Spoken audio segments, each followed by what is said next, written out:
Hello students, we are reading chapter 1 and today's subtopic is Reason and Empire. So let's start. Large states like those of the Chols, Tughlaqs or Mughals encompassed many regions. A Sanskrit Prashasti praising the Delhi Sultan Ghiyasuddin Balban explained that he was the ruler of a vast empire that stretched from Bengal in the east to Ghazni in Afghanistan in the west and included all the South India. People of different regions, Kerala, Karnataka, Maharashtra, and Gujarat, apparently fled before his armies. Historians record these as exaggerated claims of conquest. At the same time, they try to understand why rulers kept claiming to have control over different parts of the subcontinent. So children, इस paragraph में बताया गया है कि बहुत सारे हमारे जो 600 से लेकर 1700 सेंचुरी में बहुत सारे ऐसे राजा हुए, बहुत सारे ऐसे सम्राट हुए जिनका शासन था, जैसे कि चोल थे, तुगलक थे, मुग़ल थे।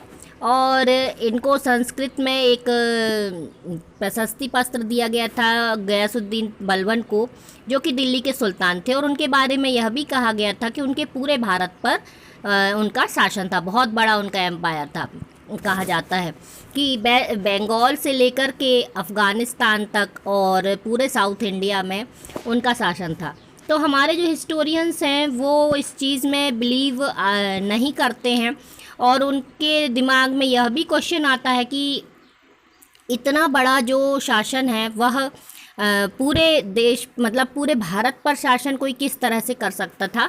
और इस तरह का जो कहना चाहिए कि अतिशयोक्ति लगा करके उन्होंने जो बना रखे हैं प्रशस्ति पत्र वगैरह, तो वो उन्होंने क्यों बनवाए हुए थे। के बाद जो लोग 100, 200, 500 साल बाद इस इतिहास को पढ़ें तो वो ये जाने कि वो बहुत महान शासक थे। इस वजह से, इस उद्देश्य से वो इस तरह से प्रशस्ति पत्र में अपनी कहना चाहिए कि अतिशयोक्ति लगा करके बड़ाई लिखवाते थे।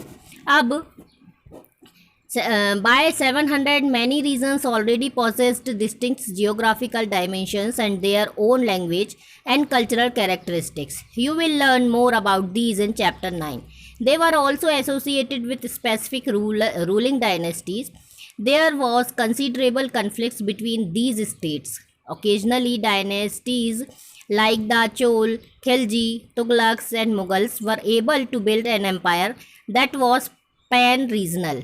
अब देखिए हमारे भारत में बहुत सारे एम्पायर्स थे, चोल से लेकर के लास्ट में जो मुग़ल थे। तो सबसे ज़्यादा जो बहुत ज़्यादा वास्ट एम्पायर थे जिन्होंने बहुत पावरफुल तरीके से राज किए, उनमें चोल थे, उसके बाद फिर तुगलक थे, तो और लास्ट में मुग़ल थे।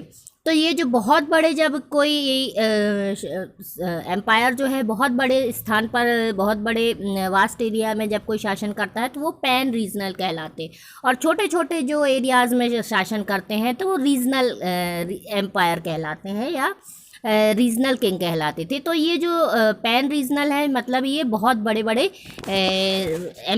जगहों के राजा थे, मतलब बहुत बड़ा एरिया उनके अंडर में आता था। When the Mughal Empire declined in the 18th century, it led to the re-emergence of the regional states. But years of imperial pan-regional rule had altered the character of the regions. Across most of the subcontinent, the regions were left with the legacies of the big and small states that had ruled over them. This was apparent in the emergence of many distinct and shared traditions in the realms of governance, the management of the economy, allied cultures and language.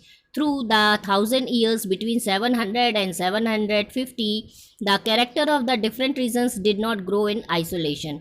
These regions felt the impact of larger pan-regional forces of integration without ever quite losing their distinctiveness. अब children देखिए, जब बड़े बड़े जो सम्राट होते थे, वो बहुत बड़े एरिया में राज करते थे, छोटे छोटे एरियाज को मिला करके अपने एरिया को कवर कर लेते थे, तो वो कहलाते थे पैन रीजनल। और इसमें जो बहुत सारे लोगों ने राज किया, उनमें थे चोल थे, तुगलक थे, लास्ट के मुग़ल थे। तो जब मुग़ल एम्पायर डेक्लाइन हुआ 18th सेंचुरी में, औरंगज़ेब के बाद से मुग़ल एम्पायर डेक्लाइन होने लगा था। तो जब मुग़ल एम्पायर डेक्लाइन होने लगा, तो ये जो छोटे छोटे पहले तो जो पैन रीजनल जो थे, चोल वगैरह थे, उन्होंने छोटे छोटे राज्यों को जीत करके एक बहुत बड़ा एम्पायर बनाया। लेकिन जैसे ही मुग़ल एम्पायर डेक्लाइन होने लगा, तो उसके बाद से ये जो छोटे छोटे राज्य थे, ये धीरे धीरे री इमर्ज होने लगे, मतलब धीरे धीरे फिर से ये अपना सेल्फ इंडिपेंडेंट राज्य फिर से बनाने लगे।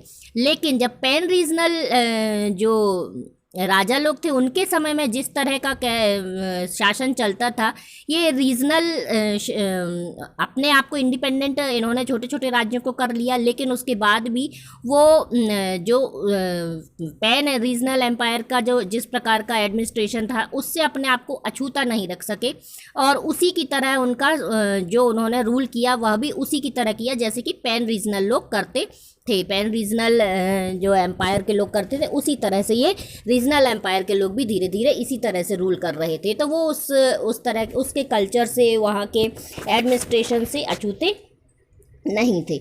ये चीज़ें इसमें देखने को मिली। और इसके साथ साथ जो इकोनॉमी होती थी, जो कल्चर होता था, लैंग्वेज होती थी, वह धीरे धीरे जो उनका था, जो ट्रेडिशन था, वह भी उसी के जो पैन रीजनल थे उन्हीं को फॉलो कर रहे थे वो भी। हाँ, कुछ एरियाज़ में ऐसा ज़रूर था कि हाँ, वो अपना अपना जो रीजनल कुछ स्पेशल लैंग्वेज है या वो है, उसको उन्होंने बढ़ावा दिया। लेकिन जो पैन रीजनल एम्पायर थे, उसको भी उन्होंने फॉलो किया। Now, old and new religions. So children, we will read about the old and new religions in the next video.